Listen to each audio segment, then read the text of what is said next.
show you guys how to make slinky weights today. Rainy day and good time to play with steelhead tackle. But anyways, people ask me what kind of weights I use on the rivers, and it all depends on what rivers you fish and how aggressive you like to be on them. You know, most places you can get away with some pencil lead or even just some store-bought half-ounce or three-quarter-ounce lead, whatever works for you. Then the cannonball size, I'll use them a lot of the times as well. But if you want to get a little more tricky and get in some more snaggy areas, like in behind cuts and trees and anywhere deadline might be, slinky weights are a really good way of making that happen without losing your rigs. Pretty simple to make. People buy them kind of store bought most of the time because they don't understand how to make them or where to get the stuff. But you can find most of it online. This is made by Slinky Maker. That's who makes this. These leads here. This is a size 4. There's like 300 in here or something like that. There's a lot of them. But anyways, you make the size you want. This is I think 1/4-inch tubing. It's made out of like this nylon material, like parachute cord kind of deal.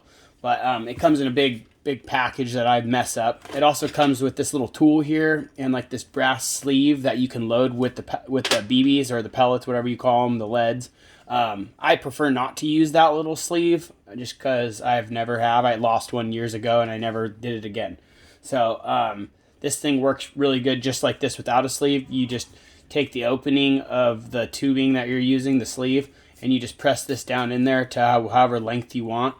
And I kind of just pull the top open and kind of flare the top. Then I pull it out. But in order to make these, you're going to need this tool or some kind of little rod. Any little rod. You can use like a barbecue skewer too. A good pair of scissors or a knife. My scissors are dull and my knife is dull. And a lighter. I use a nitrile glove because I don't like to touch the lead as much. And also when I burn the ends, it keeps my fingers from burning and having the plastic stick to it. So you start off by burning the end. So we're just going to give the end a little burn. You try not to let it catch on fire. If you do that, it can kind of mess it up and make a big piece of plastic at the end. So a lot of times I'll just do it for a second or two.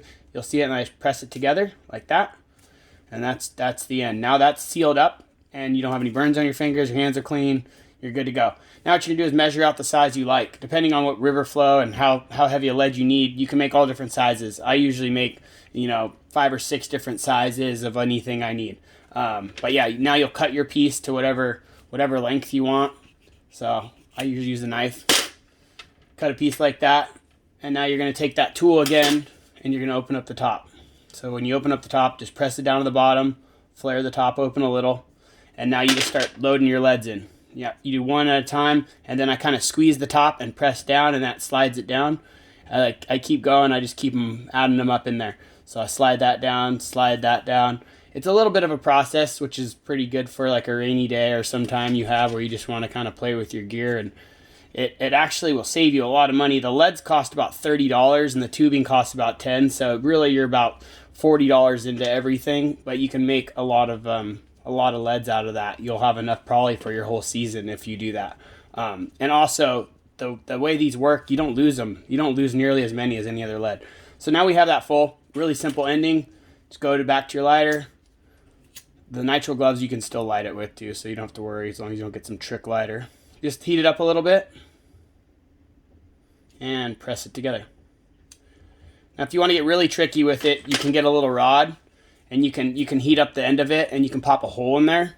But I usually just take my clip that I have on my main line and I'll just run it right through the threads of the actual material like that, and you're good to go. And you can make all different sizes. They come out all different, whatever you need, bigger or smaller. But these are really good, like kind of a little not snag free, but a pretty good method for getting in tight snaggy areas or bad rocky boulder areas where you need to pull out. These work really good. So, tip of the day.